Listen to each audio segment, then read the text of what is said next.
The NBA is full of players who looked like future stars. Number 1 picks, Rookie of the Year winners, guys with size, skill, hype, and every reason to become something bigger. But talent alone does not keep you alive in this league. If your game stays the same while the NBA keeps changing, the fall comes fast. And these are some of the clearest examples of players who had the tools, had the moment, and still never truly evolved. Ben Simmons entered the NBA in 2016 as the number 1 overall pick, and almost everything about his profile screamed future superstar. He had size, strength, point guard vision, and from the start he made a serious defensive impact. He won Rookie of the Year, made first-team All-Defense twice, and even led the league in steals. For a while, Philadelphia had every reason to believe it had a player who could control games in multiple ways. But the missing piece in Simmons' game did not just stay unfixed, it got louder. He never developed a real three-point shot. The free throws became the real breaking point, especially in the 2021 playoffs when he shot just 33% from the line, a disaster for a player handling the ball that much. The aggression vanished at the exact moment his team needed it most. Against Atlanta, he took 0 fourth-quarter shots in 5 of the 7 games. That 5-year, $170 million contract was supposed to be the start of another level, but that level never came. Back problems, surgery, and long stretches of unavailability only made the drop more obvious. Simmons still had elite gifts, but in a league obsessed with spacing and versatility, he became one of the clearest examples of what happens when a huge talent stops evolving while the game keeps changing. DeAndre Ayton entered the NBA in 2018 as the number 1 overall pick with the exact frame teams dream about in a modern center. He was 7 feet tall, strong, mobile, and soft around the rim. As a rookie, the numbers already looked good, around 16 points and 10 rebounds a night. The problem was what happened after that. Year after year, the production kept landing in almost the same neighborhood. For a player drafted to become a franchise pillar, that kind of stability stops looking like a strength. It starts looking like a ceiling. Ayton never grew into a true floor-spacing big. The three-point shot was basically missing. He also never became a high-pressure foul magnet despite having a major size advantage. Defensively, he was serviceable, sometimes better than that, but never to the point where he looked like the guy changing an entire team's identity. Even during Phoenix's 2021 finals run, he played his role well without fully becoming the center of the story. And that is the real issue with Ayton. This was not a dramatic collapse. It was a quieter kind of disappointment. He stayed useful, stayed productive, and still never reached the version people were sure was coming. Jordan Poole entered the NBA in 2019 as the kind of scorer who always looked one heater away from blowing a game open. He had almost reckless confidence, willing to shoot from anywhere in any rhythm from any angle. Inside Golden State's system that sometimes looked like a weapon. There were stretches where Poole scored more than 20 a game, shot free throws at an elite level, and made it feel like the Warriors had found a modern attack guard who could create points and stretch a defense at the same time. But the gap between explosive scorer and reliable guard started showing up fast. Poole could get buckets, but the efficiency never truly climbed into elite territory. His field goal numbers stayed ordinary, and his playoff numbers dipped hard when the pressure rose. In one postseason stretch, he shot around 25% from 3 and saw his scoring almost cut in half compared to the regular season. His role also kept drifting. Some nights he looked like a lead ball handler. Other nights he was just a microwave scorer playing off the ball. That inconsistency kept his game from maturing into something complete. The flashes were real, the scoring bursts were real, but the jump from exciting scorer to trusted high-level guard still has not fully happened.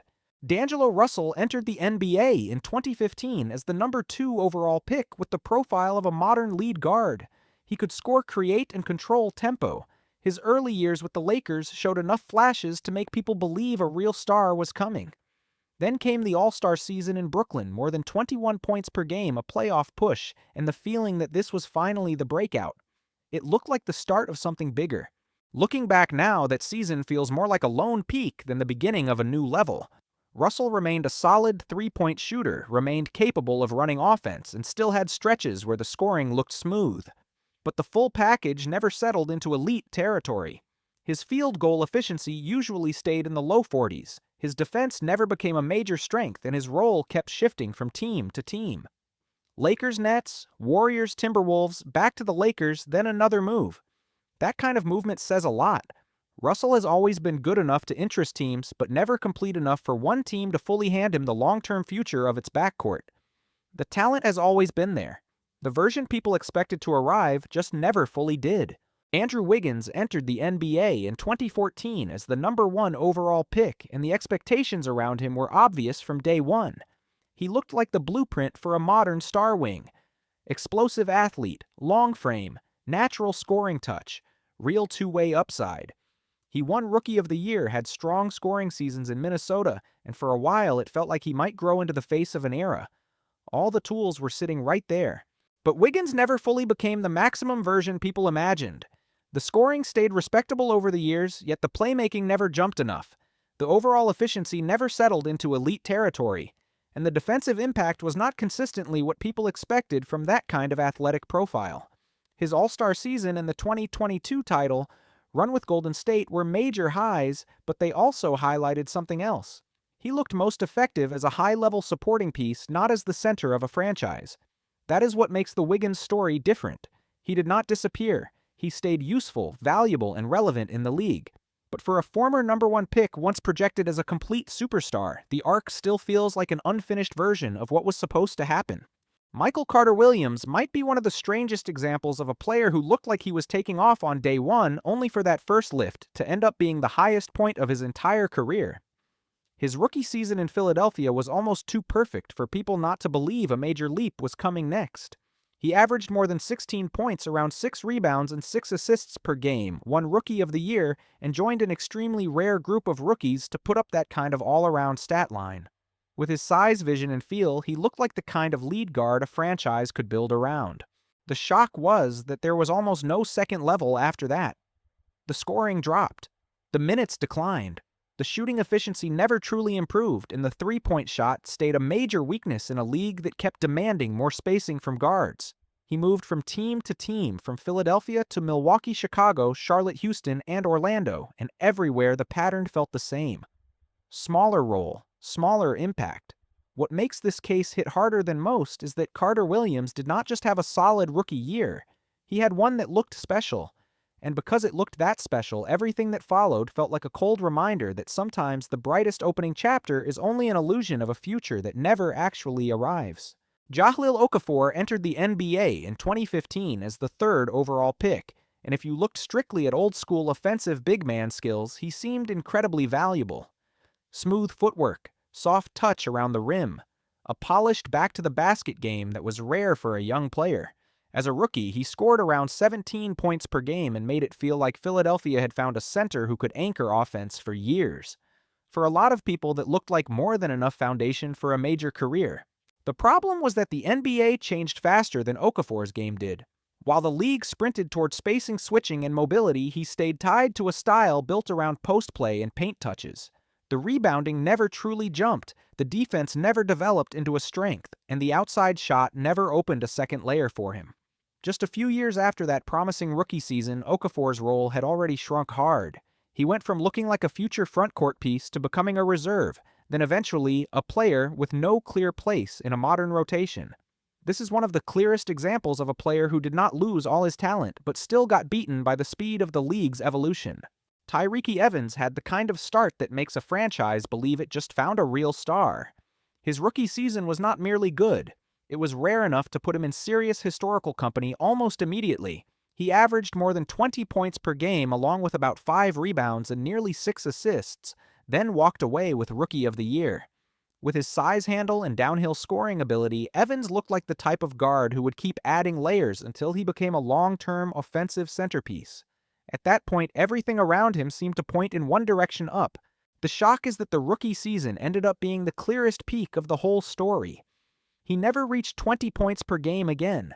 The three-point shot never developed enough to push him into elite territory, and the overall efficiency did not truly explode over time either. His role gradually shrank across multiple teams, and by the time he was in Indiana, the production had dropped hard. Then came the heavier off-court blow. In 2019, the NBA dismissed him for violating the league's drug program. With Evans, the story was never about a lack of talent. It was about a talent that arrived blazing hot, then never burned any brighter than it already had. Brandon Jennings entered the NBA in 2009 with a very different kind of story.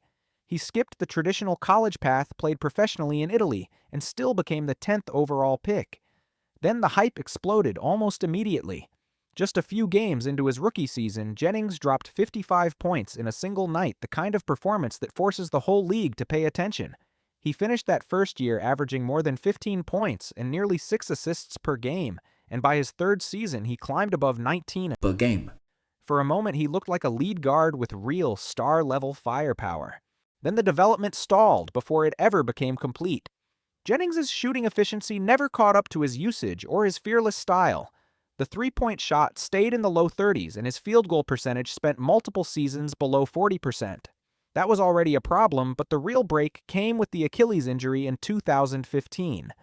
After that, the scoring fell, the role got smaller, and the career slowly shifted from a player once projected as a major backcourt weapon to a guard moving from team to team. Jennings never lacked confidence. He never lacked explosive moments. What he lacked was the steady growth needed to turn those flashes into a truly big career. That is the colder side of the NBA people do not talk about enough. A lot of players do not fall off because they lack talent. They fall off because their game stopped moving while the league never did.